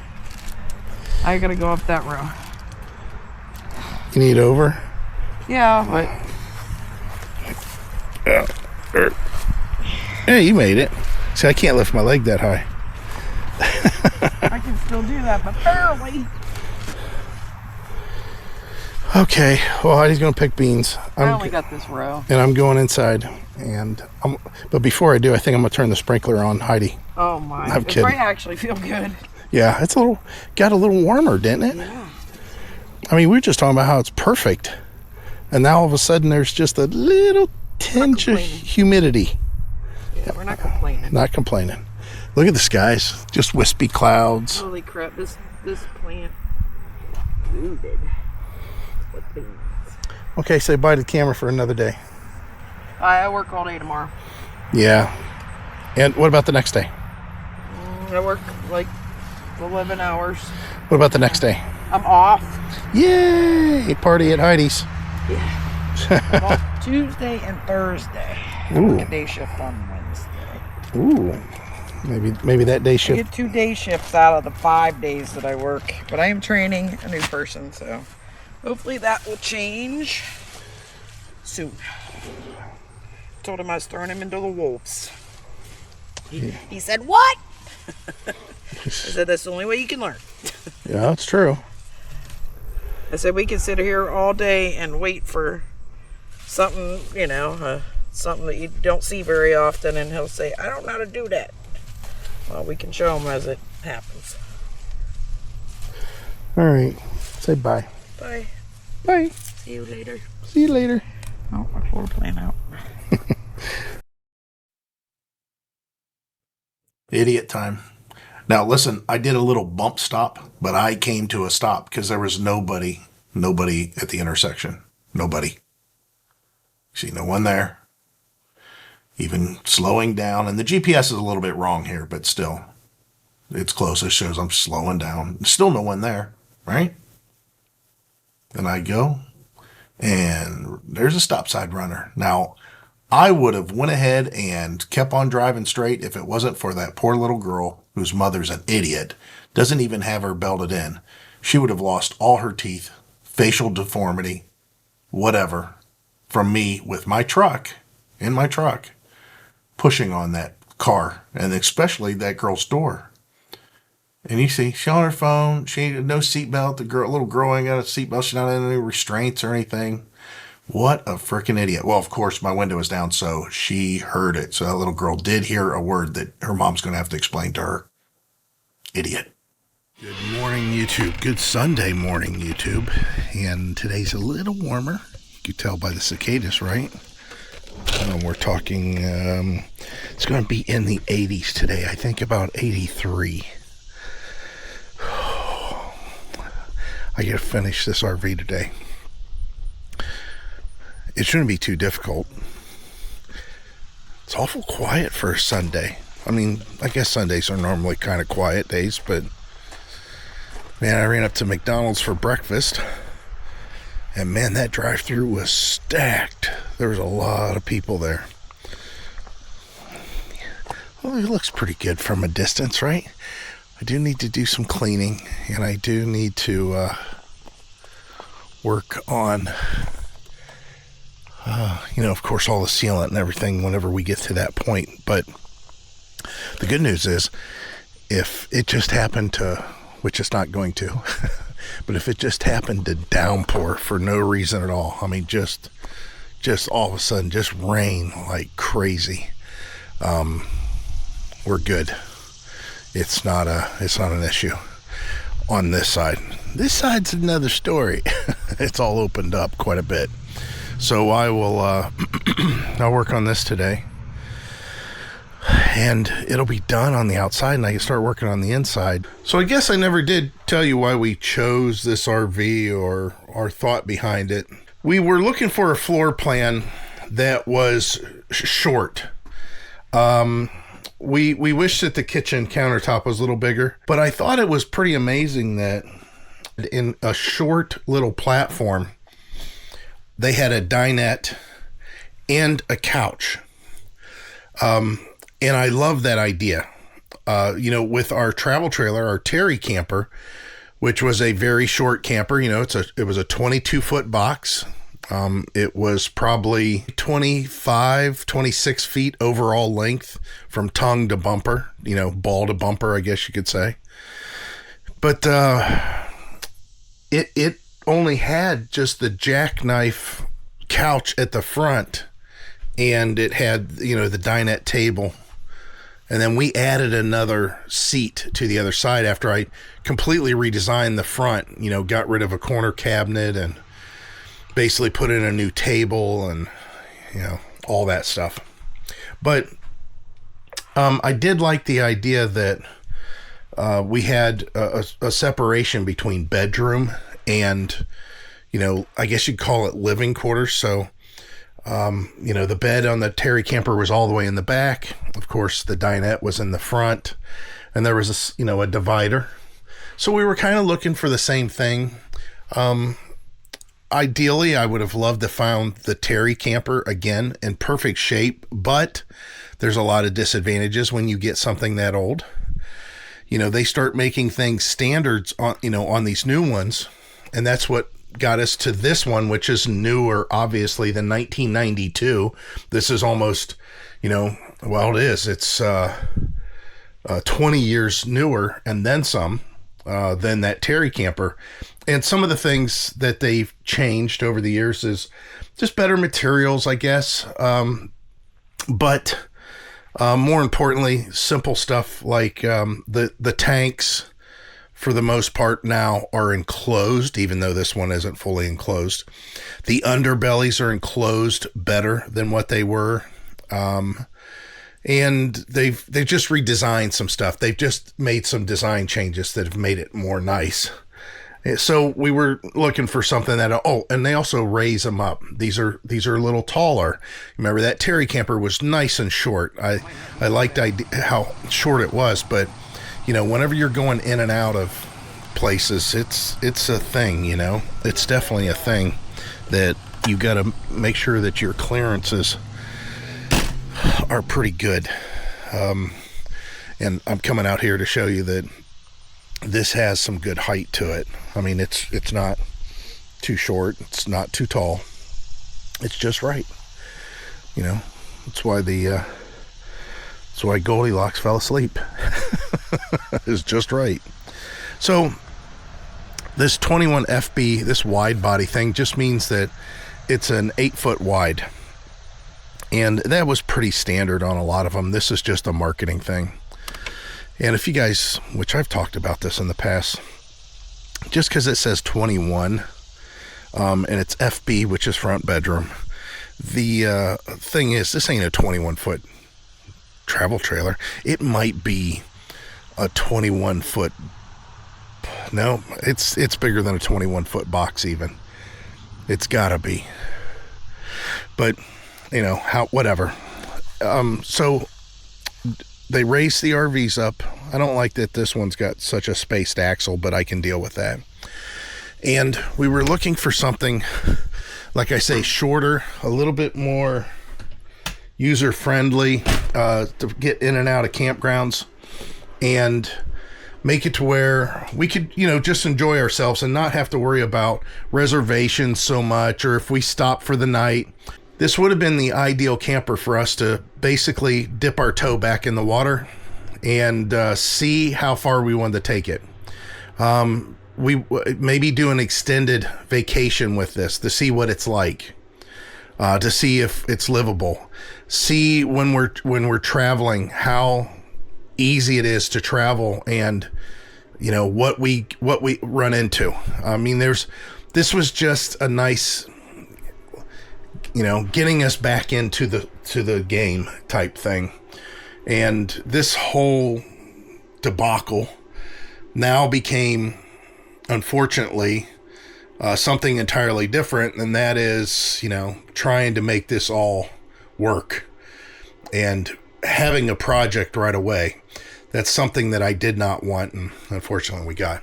Oh my word, what a freaking mess. So this is the most difficult sealant I've ever dealt with in my life. It does not flow very well. It's nothing like silicone. It's very sticky once it hits the surface. It's not that the tube is expired or anything like that, but as far as it giving you a finished look, there is many stages that I have to go through. It's sealed, but if I would have known the properties of the cap sealant before I did it this way, I would have applied it to the area prior to putting the track on or the corner pieces, because it does not spread well. It just, there's nothing easy about it. My hands are covered in diesel and carb cleaner, trying to keep them clean. I've got diesel on my shoes, had to clean tools, but yeah, this is not indicative of the work that I do. It is today, but I've got to go through and wait until this cures now. I'm gonna have to take a razor, and I've got to cut a straight line all along there, and then I'm gonna have to work this off of the surface, which I could be pretty, I mean, it could be difficult. I have no idea, but it's not good. It's just the worst stuff to deal with. Like I said, I've never dealt with anything so difficult. Now up here, this is that self-leveling lap sealant. That stuff, you just goop it on and it just does its job. I did that to the other side too. And then of course you can see I sealed off all this up here too. But again, you could see when I try to smooth it out how bad it was. And the thing is it creates a skin, like, well, it says within 3 minutes. I don't know if it's because the humidity today and the temperature, but the skin shows up immediately. So, you know, I even tried the old trick of water, you know, having a water and dipping your finger and running it along the bead. That didn't work. It didn't work. So the good news is it's sealed. There's no way it's going to leak. The bad news is it looks horrible. It looks like somebody said, oh, I've got a leak, let me just smear bathroom caulking all over it. Yeah. Oh, there's the other thing I did too. Heidi says, well, you guys seen, she was talking about, oh, we can take and replace the trim around the door. And I said, no. Well, I did it, and it was the biggest pain in the butt. These corners are just a major pain in the butt. This is the way they did it. They had screws holding in the corners, so I thought, all right, I'll do the same thing. But I'm going to tell you that this one over here is just going to get cleaned. I'm not doing that again. I'm not taking all that out to go through it. I bet you this stuff will clean up nice. Let me check. Let's see if it will. All right, let's see what we can do with a little cleaner. Uh-oh. Oh, no. Oh, no. Okay, there we go. Well, maybe.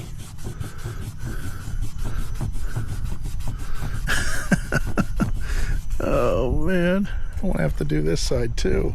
It doesn't want to clean up. Oh, man. Okay. So the new one's on. It's a pain. It's really a pain. It's a pain to get all this to do what it's supposed to do around these corners. But it looks better than it did. I mean, this stuff is wicked bad. Look at it. I don't know what else I could have done there. Good morning, YouTube. Guess what? Today is another wonderful day. Temperature wise, we're in the 80s again today, and the humidity's pretty decent. It's not bad. Oh man, this is looking even worse today. I took a razor to this and tried to clean it up. So what I think I'm going to do to make this look neater, I'm going to take tape, some body tape. I'm going to tape it, make a nice line, and then I'm going to take silicone and I'm going to put a bead of silicone the best I can down through here. Not silicone, but some sort of sealant. So I'm going to have to let it go a little bit further than I want. Well, it couldn't have got worse, right? Well, it did. It did not work out the way I thought. So I took off the tape and then I tried to smooth it out, and I got all it over here. So I have to wait till that dries to get it off, because it's in between. It's not, look, it's just like putty now. So I tried and it just doesn't look smooth. So I tried the lap sealant and it works a little bit better, but it looks horrible. That was the worst. There's a straight line there. But it's bumpy. It's all chunky. Look at it. It's not right. It just doesn't look right to me at all. Although, again, I'll have to say that at least on these, there's at least a straight line now. So it's not as apparent. But when you get up close to it, look at this. I have never done anything that looks so... And this is with a nice smooth drag the whole time. It just, no matter how wet the cloth is, how wet my finger is, it doesn't make a difference. Same here. At least the line is relatively straight. But as you drag it along, it starts clinging. I've never seen anything like it. It just doesn't want to flow. That's the best way to describe it. It doesn't want to flow. It just wants to stick. And once it's there, I mean, I guess now I think about it, it's a non-sag design. And ultimately, what I'm doing with my finger is trying to get it to forcefully sag. And it just has an adhesion quality to it of like a putty almost, that once it gets on what it's supposed to be on, it doesn't want to move. So again, if I had to do this all over again, what I would have done is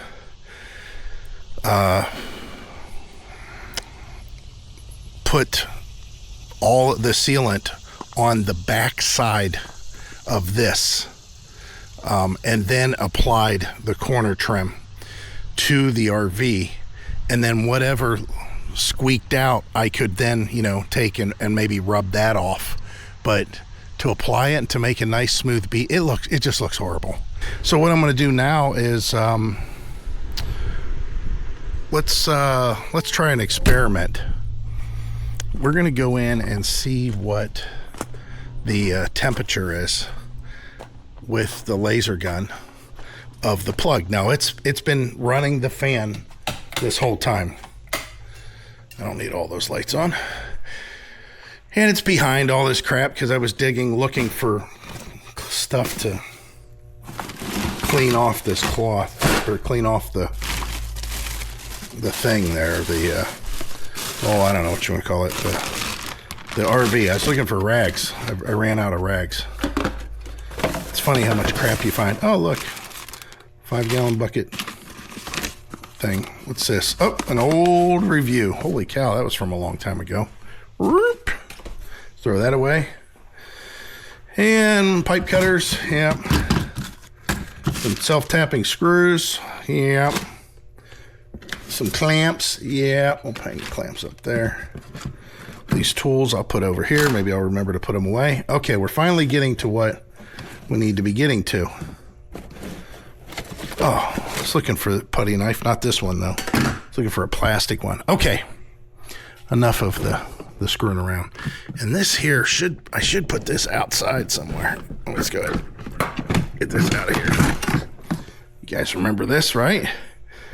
This is our main go-to. Look at how bad that turned out to be. I'll have to say that those Flexzilla hoses, which I don't see any here. I have, those yellow Flexzilla hoses. They work really, really well. But my arm is still not working, by the way. That's why I had to drop that. But they're caustic, and that dissimilar metal, boy, it adheres right away. It sticks pretty bad. Okay, so you can see the plug back here, among other things. There's fuel line. Hey. So you can see the plug back here, and I'm going to use my temperature gauge to measure it, right? So 73 will get real close to the plug. 72 will come out here. 72, and just show it's working here. They're 84. Just from the heat from this is 85. But yeah, you're over here 74. So yeah, all these plugs 72, blah blah blah, 72. Okay, let's see what the temperature is outside. Ready? Everybody hold their ears. I'm going to say the A word. What's the temperature? Right now, it's 80 degrees Fahrenheit. Today, expect a high of 84 degrees. Okay, so 80 to 84. Let's go inside the RV. And you see it's plugged in. It comes out here with an extension cord and then plugs into the RV. Goes back to the back. All right, we'll turn off this fanage and we'll look at the temperature in here, which is 84. I don't know if you can tell that. 84. Over by the window, it's 84. So let's turn on the air, and we're going to turn it on high. Oh, you guys want to see this while I'm turning it on? At the Watchdog, it has 125 volts, but by the time it gets in the RV, though, it's down to 121. So let's go ahead and turn it on to low fan. 5.3 amps. You can see the voltage dropped on the wall to 119. And Power Watchdog still says 123. High fan, still 123. The voltage on the wall says 119 and 3.1 amps. So let's go to low cool. Ready? Here we go. I swear this RV doesn't have a 13,500 BTU AC. It should. It's an anniversary model, and they said that was standard on these. But I know a 13,500 BTU air conditioner usually pulls more amps at startup than this. Ready? Okay, never mind. It went to 22. That makes me feel better. So it went to 22. It settled down to 8.1. That will climb as the day gets hotter. It will be up to the 10 range, the 11 range in amps. That's why you get these guys that do videos on generators and say, oh, this little generator runs my air conditioner just fine. Well, it does run it just fine until the heat of the day, and it cycles once. Usually when it cycles once, especially on the second cycle, meaning that it gets the temperature, it shuts off, and then it kicks back on again. Usually it draws a lot more amps than that. I'm going to put it on high cool. You can see in the background it says AC voltage 115, and on the line volts here it's saying 120. So I have a 120 volts at the plug, or coming into the Power Watchdog, and 9.1 amps, and it's 1060 watts, 64 watts that I'm drawing. Now at any point in time, the battery charger may kick on to charge the battery, and that may draw some more amps, but right now it's topped off and I don't want to unplug it. Let's go ahead and do high cool. So there we have 10 amps. It's 114 volts at the wall, at the plug. So I'm assuming when I see that on the wall that the air conditioner is probably seeing the same voltage. It's seeing about 114 volts. Even though the Watchdog is getting 119 volts, we're losing a lot of voltage coming, through all those cords, the length of the cord, through the adapters, all that stuff, and into the RV, and then through the factory wiring in the wall up to the AC unit. So you can see we're already up to 10.3 amps. Again, I expect that to get up to 11 to 12 amps later in the day. But I do want to see that it gets cooled off. So what we're going to do is we're going to check the temperature in the RV at some point. I am going to pull the blinds down to make it a little bit, you know, give it a little bit more of a chance as far as keeping it cool. And also I will check the temperature of the plug that goes into the wall with that adapter. Okay, so it's been maybe 45 minutes. I had a little bit of lunch. And first thing we're gonna do is come in here and check these temperatures. So of course the reference, this thing says 87. I think that's close to what it was before. Maybe a little higher. This cord's 82. This cord's 89. Let's see what the temperature is. I'm gonna say the A word again. What's the temperature? Right now, it's 82 degrees Fahrenheit. Tonight, expect a low of 56 degrees. So 82. Let's check this cord. 81. Now let's check the plug. 92, 95, 104, 101. And I don't know if you can tell, but that laser's like as close as I can get to the wall there. There we go. 105. That's it. 106, 105. That is as warm as I can get this plug to read. And again, to the touch, I mean, I can't believe that's 100 degrees because it doesn't even feel warm. I mean, it just doesn't feel warm. Let me rephrase that. It feels warm, but it doesn't feel hot. And, oh yeah, feels good. Not overly cold, just comfortable.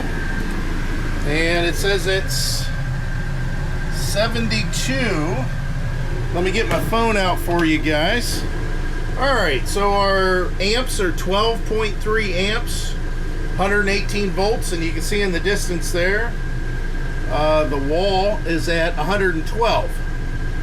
So not too bad. And of course the cold air is still coming out up here. Let's go ahead and check the wall here and see if we can. So the back wall is 73. Let's look at the floor, why not? 74. Let's look at the temperature in the air conditioner now. 54. So that's pretty good, right? 55. So the whole reason that I wanted to do this was to show that if your house electricity is in pretty good shape. I wanted to show you that as long as your voltage at the air conditioner is 110, 108 in that range, then it's got plenty of voltage to run an AC unit. Would you want to do it a lot? I don't know. I said as long as your electricity's good at the house, no big deal. But don't be fooled. I don't want anything else to kick on. Like I said, if the battery charger kicks on, that's going to drop the voltage down a little bit. So I could, if I wanted to, turn off or pull the fuse or whatever for the battery charger, or disconnect the battery, one or the other. Probably not a good idea. They say make sure you don't run a charger without a battery connected to it. But still, I just wanted to let you know that you could do this. It's just not necessarily recommended. And a lot of people, that's why they go ahead and get plugs installed at their house. So if this was a 50 amp RV, I had it plugged into 30 amp, I would only run maybe the rooftop AC unit, maybe the refrigerator on electric possibly. And then I would be pushing it a little bit if I was to run the hot water or the water heating element for the hot water tank. If I ran that on electric, that would be pretty much the max. Of course, I would never turn on a microwave, definitely not. So you can run a 50 amp unit on 30 amps, And it might be a lot cheaper than trying to get a 50 amp plug installed at your house. Initially, that's what we wanted, but we're having a hard time finding anybody that wants to do that at all. So, all right, I got to get to work. Let me get a little bit more organized, start cleanup in here, and then start making a mess also. But the first thing I want to do is clean this up and prepare it with some new supports so that I can put in a piece of plywood and have a place to walk. All right, I got all the windows open because, man, I had to wear a mask. That fiberglass, I guess once it becomes wet, it just becomes dust. I definitely don't want to breathe in fiberglass dust. So I have, it looks like a bunch of holes. You know what? That makes me even more suspicious about, I don't know. I don't even want to think about it. I just find it ironic that the side of the RV that most of the water was sitting in this black membrane has the most little tiny holes, like somebody took a ballpoint pen and poked it through. You know, and now you have all these little holes. There's a couple there. There's one there. There's one there. There's one there. There's one there. Those look normal. Those there, because they're consistent all the way across there. But these little holes, I don't know. I just, like I said, I don't want to think about it. So I got it all swept up. Basically, what I'm going to do here is get some fiberglass. Well, I have insulation in there. I'm going to repair that real quick from the top side, and then I have a repair kit that's for this specifically. So let me get the insulation and get that put into place. Of course, the supports are good. You can see I can stand on them now. I mean, that's 300, almost 300 pounds. Got a little creaking action there, though. Hear that? Sound like an old ship. All right, a little bit further along and a little bit closer to tea time, the time. Yeah, I mean, the only thing I have to do now is put the adhesive down on the supports and drop in the plywood, and then secure the plywood to the floor, and the back floor will be pretty much done at that point. Other than I need to put contact adhesive on the floor and then put this linoleum back down, which I could do it with this contact adhesive I have here. It's Super 77. You should use something a little bit thicker than that, but I might be able to get away with that. I don't know yet. Well, we got it all screwed down, and I can finally, for the first time since owning the RV, walk to the back of the RV. Yeah, that wasn't so bad, I guess. It's just the whole idea that we had to do it, you know? You know how long it's been since we purchased this RV, and trying to sneak in and do a project that I just didn't have time for. Well, you know, finally it's done as far as the floor. So what I want to do is try to maybe finish out the floor a little bit more and then call it a day, because it's nice and cool in here. I turned the air back on at 73. It dropped it from 80 whatever within, oh, I don't know, 40 minutes. Yeah, about 40 minutes, I guess. So yeah, I'd like to get this thing knocked out as far as the flooring part of things. And I'm talking about this linoleum that I've been stomping all over for the past, I don't know how many months. You guys put in the comments how many months it's been. I mean, we purchased this thing, I think it was in April, maybe. I just don't know. Maybe it's May. I think possibly got it in May. But anyways, here we are in the first part of August, and it's finally sealed off, and it's just at this point in time, it's just a matter of cosmetics and making it look better. Well, it's definitely something going on because I've had this linoleum folded up for so long, I didn't even think about it.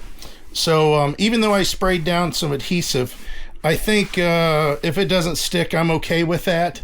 I'm sure it won't stick because there's a lot of bubbles that need to be worked out here.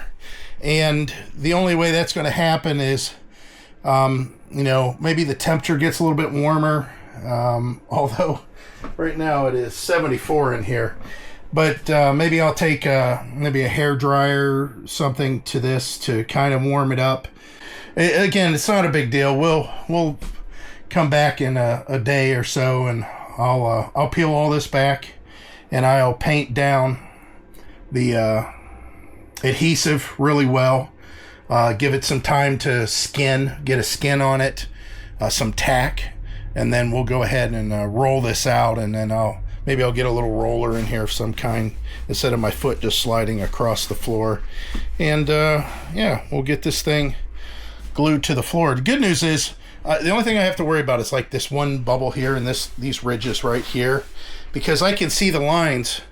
That's where the dinette goes, and then this is where the fascia board for the sofa goes. So it's just between here and here that's really in view of, this and what's going on. So yeah, I'm glad we finally got there, huh? It's not finished yet. We still got work to do.